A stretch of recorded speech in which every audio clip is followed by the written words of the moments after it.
Hello student, तुमच्या सगळ्यांचं सैनिक स्कूल एंट्रन्स एक्झामिनेशन या यूट्यूब चॅनलवर मनापासून स्वागत. आमच्या चॅनलला लाईक, सबस्क्राईब आणि शेअर करायला विसरू नका. ओके, आज आपण LCM SCF टॉपिक बघणार आहे. LCM आणि SCF टॉपिकमध्ये पहिल्यांदा आपण त्याचा फुल फॉर्म बघूया. त्या फुल फॉर्ममध्ये जर त्या नावाचा अर्थ, त्या नावाचं मिनिंग जर तुम्हाला व्यवस्थित समजला ना, तर तो तुम्हाला टॉपिक खूप इझीच आहे. पण कोणताही टॉपिक असो, क्वेश्चन असो, पहिल्यांदा ते नाव काय आहे, त्या नावामध्ये काय अर्थ आहे हे शोधा. तुम्हाला तो टॉपिक खूप सोपं वाटेल. ठीक आहे. आता फर्स्ट हायेस्ट कॉमन फॅक्टर आणि LCM. आता पहिल्यांदा आपण हायेस्ट कॉमन फॅक्टर बघूया. हायेस्ट कॉमन फॅक्टरचा फुल फॉर्म काय? हायेस्ट. SCFचा फुल फॉर्म काय? Highest common factor. फॅक्टर म्हणजे काय? तर फॅक्टर म्हणजे तो नंबर कोणकोणत्या टेबल्समध्ये येतो ते टेबल्स लिहायचे. तो नंबर कोणकोणत्या टेबल्समध्ये येतात ते टेबल्स लिहायचे. आता 24 कोणकोणत्या टेबलमध्ये येणार आहे? 1च्या येणार, 2च्या येणार. 1 हा कॉमन असणार आहे. ठीक आहे. पण नेक्स्ट 2च्या येणार आहे, 3च्या येणार आहे, 4च्या येणार आहे, 6च्या येणार आहे. ठीक आहे. आणि अजूनही असणार आहेत. लास्ट हा 24च असणार आहे याचा. म्हणजे 24चा लास्ट 24 और 25च्या 26च्या टेबलमध्ये येणार पॉसिबिलिटीज नाही आहे. त्यामुळे याचा लास्ट काय असणार आहे? 24 लास्ट असणार आहे. आता 25 1, 5 आणि 25. नेक्स्ट 30 कोणकोणत्या टेबलमध्ये असणार आहे? 1च्या असणार आहे, 2च्या, 3च्या, 5च्या, 6च्या, 10च्या आणि 15च्या आणि 30च्या. नेक्स्ट 16 कोणकोणत्या टेबलमध्ये असणार आहे? 1च्या, 2च्या, 4, 8 आणि 16.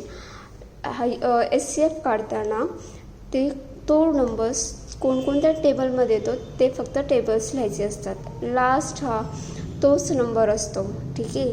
हा नंबर क्रॉस नाही होत. म्हणजे 25, 26, 27 असा हा नंबर क्रॉस होत नाही. कोणताही नंबर असो, ज्या नंबरचा आपल्याला हायेस्ट कॉमन फॅक्टर काढायचा ना, तो लास्ट असणार आहे. ठीक आहे. आता नेक्स्ट आता आपण पहिली मेथड बघूया, prime factorisation method. Prime factorisation मेथडमध्ये आपण आता पहिल्यांदा आपण 40 आणि 20 बघूया. ठीक आहे. आता आपण 40चे पहिल्यांदा प्राईम फॅक्टरायझेशन मेथडनी सॉल्व करून बघूया. इथे जेव्हा आपण डिवाइड करायला नंबर घेतो ना, ते नेहमी प्राईम आपली कोणत्या मेथडने आपण सॉल्व करतो? प्राईम फॅक्टरायझेशन मेथड ना. मग प्राईम नंबरनेच आपण डिवाइड करायचे. आता 2 हा प्राईम नंबर आहे. 2ने 40ला डिवाइड केला, आन्सर काय होणार? 20. परत 2ने डिवाइड केला, आन्सर काय होणार? 10. परत 2ने डिवाइड केला, आन्सर काय होणार? 5 हा प्राईम आहे. त्यामुळे आहे तसंच ठेवायचा. लास्टला जोपर्यंत प्राईम नंबर येत नाही ना, तोपर्यंत प्राईम नंबर्सनेच डिवाइड करायचं आहे. आता नेक्स्ट 20. 2ने डिवाइड केला, आन्सर काय आलं? 10. परत 2ने डिवाइड केला, आन्सर काय आलं? 5. आता 5 हा लास्ट आलेला आहे, म्हणजे प्राईम नंबर आले. त्यामुळे फॅक्टर्स तिथपर्यंतच झाले. आता आपण एक्झाम्पल सॉल्व करताना इथं 40चे फॅक्टर काय आलेले होते? 2 × 2 × 2 × 5. आणि 20चे फॅक्टर काय आले? म्हणजे 2 × 2 × 5. फॅक्टर्स मी कोणकोणते लिहिते हे लक्षात ठेवा. 2 to 5, 2 × 2 × 5.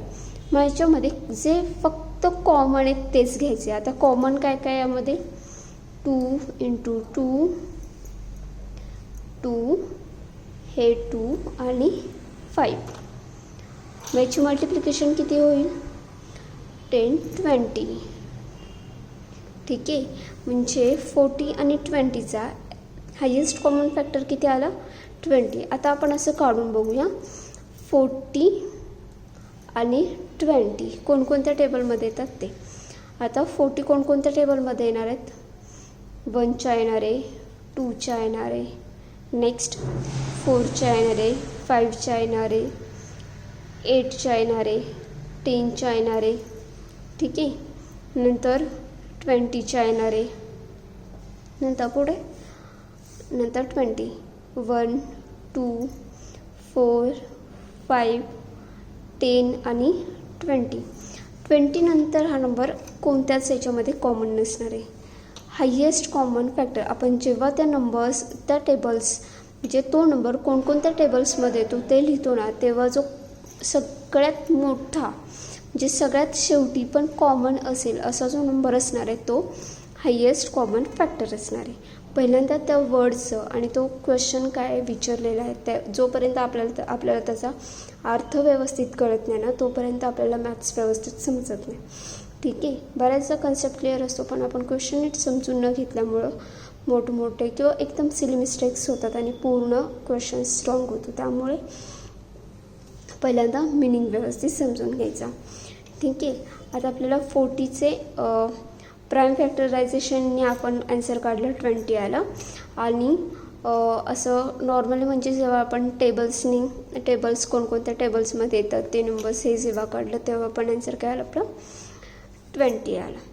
समजलं. आता नेक्स्ट 12 आणि 14चे आपल्याला SCF फाइंड करायचा. आता पहिल्यांदा आपण फॅक्टर्स 2 6 परत 2 3 3 1 नेक्स्ट परत 2 7 7 1. आता इथे कॉमन काय आलं फक्त 2 कॉमन म्हणजे हायेस्ट कॉमन फॅक्टर काय झाला 12 आणि 14चं 2 झालेला आहे.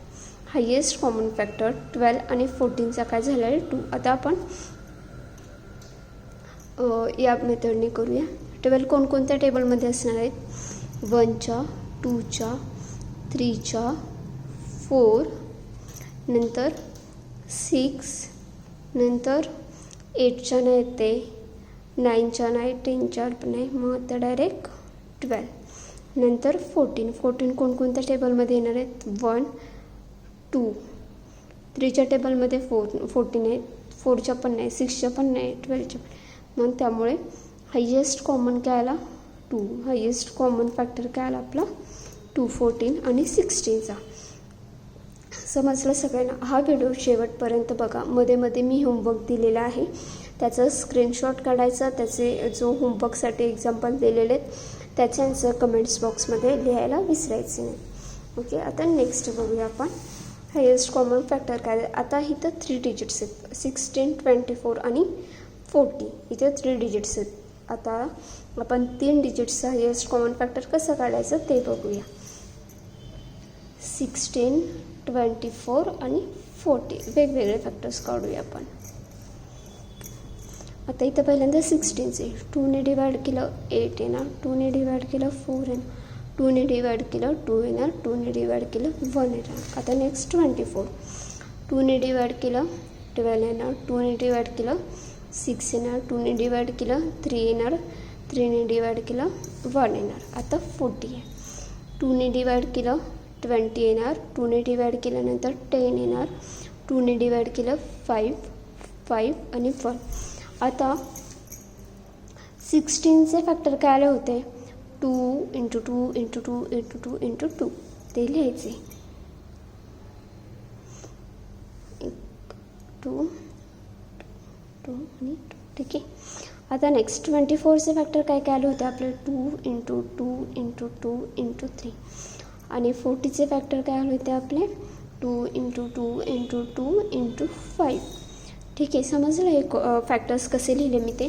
आता याच्यातले फक्त कॉमन काढायचे. याच्या व्यतिरिक्त कॉमन काहीच नाही. मग आपलं एक उत्तर काय आलं 2 × 2 × 2. उत्तर काय आलं मग 2 2 × 4 4 2 × 8. आन्सर काय आलं आपलं 8. आन्सर काय आपलं हायेस्ट कॉमन फॅक्टर 16 24 आणि 40चं हायेस्ट कॉमन फॅक्टर किती आला 8. मी काय केलं पहिल्यांदा 3चे 16 24 आणि 40चे पहिल्यांदा फॅक्टर्स काढले. ते फॅक्टर्स व्यवस्थित लिहून घेतले. ठीक आहे, ते फॅक्टर्स लिहून घेतल्यानंतर त्याच्यातले जे कॉमन आहेत तेच साईडला काढले आणि त्याचं मल्टिप्लिकेशन केलं आणि आन्सर लिहिलं.